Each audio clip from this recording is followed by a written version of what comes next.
இப்ப போயிட்டு இருக்க அந்த வார் வந்துட்டு நம்ம எல்லாருமே இதுக்கு முன்னாடி வெறும் நியூஸா மட்டும் தான் பார்த்துட்டு இருந்தோம். ஆனா இப்போ நம்ம ஒவ்வொருத்தரோட வீட்டுக்குள்ளேயும் வந்துட்டு இது அஃபெக்ட் பண்ண ஆரம்பிச்சிருச்சு. நான் என்ன சொல்றேன்னு உங்களுக்கு புரியும்னு நினைக்கிறேன். இப்போ ஏற்பட்ட இந்த சிலிண்டர் தட்டுப்பாடு தான் நான் சொல்லிட்டு இருக்கேன். ஸோ இது வந்ததுல இருந்து தான் எல்லாரும் வந்துட்டு இந்த வார் எப்படா முடியும் அப்படின்னு சொல்லிட்டு யோசிச்சுட்டு இருக்காங்க. அது மட்டும் இல்லாம இப்ப நிறைய பேர் வந்துட்டு சிலிண்டர் தட்டுப்பாடு ஏற்பட்டதுனால அடுத்து வந்துட்டு பெட்ரோல் டீசல் இதெல்லாம் கூட வந்துட்டு கம்மியாயிடும் அப்படிங்கிற மாதிரி பேசிட்டு இருக்காங்க. மக்கள் ரொம்பவே பயந்துட்டு இருக்காங்க. கையில எவ்வளவுதான் காசு இருந்தாலும் ஐயோ இன்னைக்கு நைட் நம்ம என்ன சாப்பிட போறோம் அப்படிங்கிற கொஸ்டின் வந்துட்டு இப்பவே மோஸ்ட்லி எல்லாருக்குமே வந்துட்டு வர ஆரம்பிச்சிருச்சு.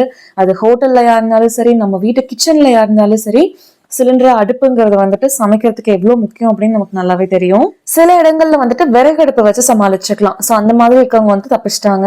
அது மட்டும் இல்லாம இண்டக்ஷன் ஸ்டவ், இந்த இன்ஃப்ராரெட் ஸ்டவ், அதெல்லாம் மைக்ரோவேவ் ஓவன் இதெல்லாம் வந்துட்டு யூஸ் பண்ணிட்டு இருக்கிறவங்க வந்துட்டு ஓரளவுக்கு வந்துட்டு சமாளிச்சுக்கலாம். இன்னும் வந்துட்டு உங்க வீட்டுல பயோகேஸ், கோபர் கேஸ் அந்த மாதிரிலாம் யூஸ் பண்றீங்கன்னா உங்களுக்கு வந்துட்டு அந்த அளவுக்கு பெருசா அஃபெக்ட் பண்ணாது. ஆனா இப்ப நான் சொன்னது எல்லாமே ரொம்ப கம்மியான பெர்சன்டேஜ் மக்கள் தான். மீதி 3/4 பேருக்கு மேல வந்துட்டு யூஸ் பண்றது இந்த எல்பிஜி கேஸ் சிலிண்டர் தான். ஸோ நம்ம இன்னைக்கு இந்த வீடியோல என்ன பார்க்க போறோம்னா, இந்த எல்பிஜி திண்டாட்டம் வந்துட்டு எல்லாருக்குமே இருக்கு. பட் நீங்க வந்துட்டு அதனால ஸ்ட்ரெஸ் ஆகாம நீங்களும் உங்க குடும்பமும் வந்துட்டு இன்னும் கொஞ்சம் ஹெல்தியா மாறுறதுக்கு, இப்போ நீங்க வெயிட் லாஸ்க்கு ட்ரை பண்றீங்க அப்படின்னா இது கண்டிப்பா உங்களுக்கு ரொம்பவே ஹெல்ப் பண்ணுன்னு நினைக்கிறேன். அது எப்படின்னு அடுத்து சொல்றேன். ஸோ உங்க ஓவரால் ஹெல்த்தை வந்துட்டு இம்ப்ரூவ் பண்றதுக்கு இந்த டைமை யூட்டிலைஸ் பண்ணி நீங்க எப்படி நல்லா சாப்பிடலாம், ஆரோக்கியமா சாப்பிடலாம் அப்படிங்கிறத இந்த வீடியோல பார்க்கலாம். வீடியோவை கடைசி வரைக்கும் பாருங்க. உங்க கேஸை வந்துட்டு எப்படி மிச்சப்படுத்தி கம்மியா யூஸ் பண்ணி சமைக்கிறது அப்படின்னு சொல்லிட்டு வீடியோ எண்ட்ல வந்துட்டு ஒரு 3 டிப்ஸ் சொல்றேன். உங்களுக்கே தெரியும் நம்ம இந்தியால வந்துட்டு இப்போ டயபெட்டிஸ் எவ்வளவு அதிகமாயிட்டு இருக்கு, ஓவர் வெயிட், ஒபிசிட்டி, உடல் பருமன் வந்துட்டு எவ்வளவு அதிகமாயிட்டு இருக்குன்னு. கிட்டத்தட்ட வந்துட்டு டயபெட்டிஸோட கேபிட்டலே வந்துட்டு இந்தியா தான் அப்படிங்கிற மாதிரி எல்லாம் வந்துட்டு நம்ம கேட்கும் போது நமக்கே பயமா இருக்கு. ஏன்னா இந்த இந்தியால நம்மளும் ஒரு பார்ட் தான். ஸோ இதுக்கு வந்துட்டு மேஜரான ஒரு ரீசன் என்ன அப்படின்னு பாத்தீங்கன்னா இந்த ஓவர் ஈட்டிங் தான். கொஞ்சம் வருஷத்துக்கு முன்னாடி கோவிட் அப்படின்னு சொல்லிட்டு ஒரு கிரைசிஸ் வரும்போது இந்த ஏர் பொல்யூஷன்லாம் வந்துட்டு நல்லாவே கம்மியாச்சு. அதாவது வண்டிகள்லாம் வந்துட்டு யூஸ் பண்றது ரொம்ப கம்மியாகும் போது ஆட்டோமேட்டிக்கா வந்துட்டு காத்துமே தன்னைத்தானே சுத்தப்படுத்திக்கிறதுக்கு அது ஒரு டைமா அமைஞ்சுது. ஸோ அந்த மாதிரி இந்த கிரைசிஸ் வந்துட்டு நீங்க எப்படி பார்க்கலாம் அப்படின்னா, உங்களை ஒரு ஹெல்தி பர்சனா மாத்துறதுக்கும், வெயிட் லாஸ்க்கு ட்ரை பண்ணிருக்கீங்கன்னா உங்களுக்கு ஒரு நல்ல ரிசல்ட்ஸை கொடுக்கறதுக்கும், உங்களோட கிரேவிங்ஸை முக்கியமா கம்மி பண்றதுக்கும் வந்துட்டு இது கடவுள் கொடுத்த ஒரு சான்ஸா வந்துட்டு நினைச்சுக்கோங்க.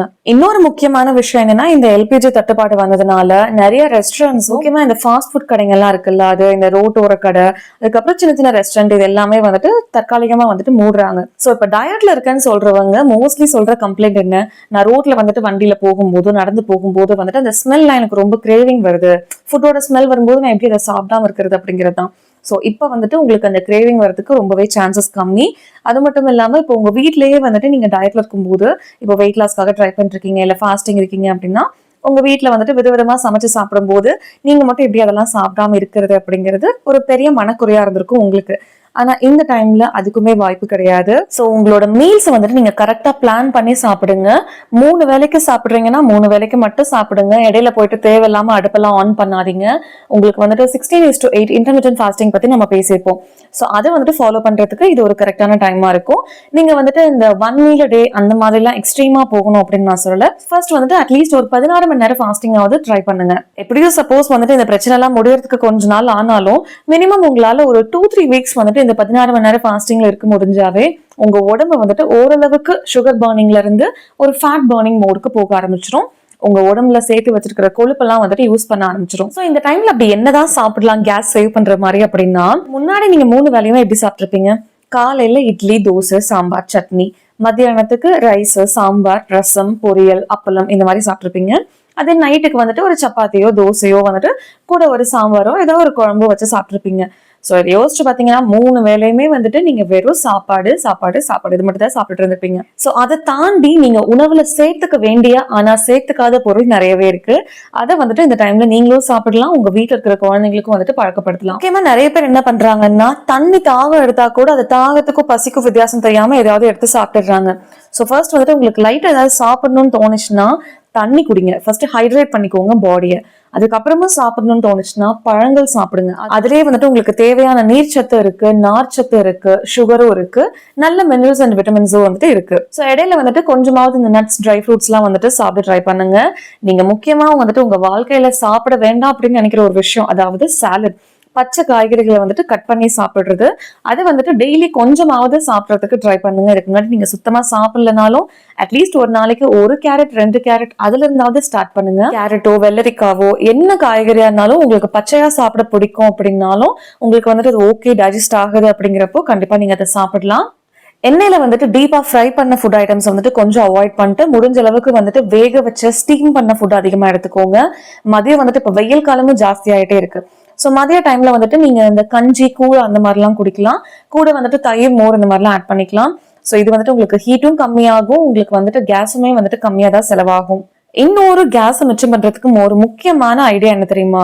தயவு செஞ்சு இந்த டீ காஃபி குடிக்கிறத கொஞ்ச நாளைக்கு கம்மி பண்ணிக்கோங்க. ஒரு நாளைக்கு அதுக்காகவே நீங்க எத்தனை டைம் அடுப்பை ஆன் பண்ணுவீங்கன்னு யோசிச்சு பாருங்க. ஸோ லாஸ்டா வந்துட்டு கேஸை மிச்சம் பண்றதுக்கு 3 ஐடியா சொல்றேன்னு சொன்னேன்ல, அது என்னன்னா, ஃபர்ஸ்ட் வந்துட்டு நீங்க இப்ப ரைஸ் செய்றீங்க, இல்ல பருப்பு சாம்பார்லாம் செய்றீங்க, இல்ல பருப்பு வந்துட்டு யூஸ் பண்றீங்க, ஏதாவது பருப்பு யூஸ் பண்றீங்க அப்படின்னா டைரக்டா எடுத்தோன்னா வந்துட்டு அது கழுவிட்டு குக் பண்ணாம அட்லீஸ்ட் ஒரு 1/2 மணி நேரம் 1 மணி நேரம் வந்துட்டு ஊற வச்சு சமைங்க. ஆல்ரெடி தண்ணியில் நல்லா ஊறி இருந்தது அப்படின்னா உங்களுக்கு வந்து குக் ஆகுற டைம் நல்லாவே கம்மியாகும். 2வது விஷயம் என்னன்னா, பாத்திரத்தை குக் பண்ணும் போது ஓப்பன்ல வச்சுட்டு நிறைய ஆயில ஊத்தி கிண்டிக்கிட்டே இருக்காதீங்க. முடிஞ்ச அளவுக்கு தட்டு வச்சு மூடி குக் பண்ண ட்ரை பண்ணுங்க. அந்த மாதிரி பண்ணும்போது உங்களுக்கு வந்துட்டு அதுக்குள்ள இருக்கிற ஹீட்டும் சரி, அந்த நீராவியும் சரி, ஃபுட்டை வந்துட்டு கொஞ்சம் ஈஸியாவே குக் பண்றதுக்கு சான்சஸ் இருக்கு. 3வது விஷயம் என்னன்னா, முடிஞ்ச அளவுக்கு அந்த டீப் ஃப்ரைங்லாம் வந்துட்டு அவாய்ட் பண்ணிக்கோங்க. அது எண்ணெயில போட்டு பொரிச்செடுக்கிறத முடிஞ்ச அளவுக்கு கம்ப்ளீட்டாவே அவாய்ட் பண்ண ட்ரை பண்ணுங்க. அப்படி உங்களுக்கு ஏதாவது கண்டிப்பா ஃப்ரை பண்ணணும், பட் ஆயில் இல்லாம ஃப்ரை பண்ணாலும் ஓகே அப்படின்னா இப்போ வந்துட்டு ஏர் ஃப்ரையர் யூஸ் பண்றது நிறைய பேர் பண்ணிட்டு இருப்பீங்க. ஸோ உங்களுக்கு பழக்கம் இல்லை அப்படின்னாலும் அதை எப்படி யூஸ் பண்றது அப்படின்னு தெரிஞ்சுக்கிட்டு யூடியூப்லயே வந்துட்டு நிறைய வீடியோஸ்லாம் இருக்கும். ஸோ அதெல்லாம் பார்த்துட்டு உங்களால முடிஞ்சா அந்த மாதிரி ஏதாவது வாங்கி யூஸ் பண்ணுங்க. அது உங்களோட ஹெல்த்துக்கும் வந்துட்டு ஓகேவா இருக்கும். உங்களுக்கு வந்துட்டு கேஸுமே நிறைய செலவாகாது, ஆயிலுமே வந்துட்டு மிச்சமாகும். ஸோ இந்த போர் வந்துட்டு ஒரு முடிவுக்கு வந்து மக்கள்லாம் வந்துட்டு கொஞ்சம் நிம்மதியா இருக்கணும், இந்த எக்கனாமிக்கல் கிரைசிஸ்லாம் வந்துட்டு கொஞ்சம் கம்மியாகணும் அப்படின்னு நம்ம எல்லாருமே கடவுள்கிட்ட வேண்டிக்கலாம். பட் அது முடிவுக்கு வந்ததுக்கு அப்புறமும் இப்ப நான் சொன்ன மாதிரி நீங்க ஓரளவுக்கு உங்க ஃபுட்லாம் வந்துட்டு மாத்திக்கிட்டீங்க அப்படின்னாலே நம்ம இந்தியா வந்து இந்த டயபெட்டிஸ் கேபிட்டல், இந்த ஒபிசிட்டி கேபிட்டல் அதுல இருந்து கொஞ்சம் மாறி ஆரோக்கியமான மனுஷங்க நிறைய வாழ்ற ஒரு நாடா வந்துட்டு கண்டிப்பா சீக்கிரமே மாறும். ஸோ இந்த வீடியோ கண்டிப்பா உங்களுக்கு யூஸ்ஃபுல்லா இருந்திருக்கும்னு நினைக்கிறேன். இதை வந்துட்டு உங்க ஃபேமிலிஸ் அண்ட் ஃப்ரெண்ட்ஸுக்கு கண்டிப்பா ஷேர் பண்ணுங்க. நம்ம சேனலை மறக்காம சப்ஸ்கிரைப் பண்ணிக்கோங்க. அடுத்த வீடியோல பார்க்கலாம். நன்றி.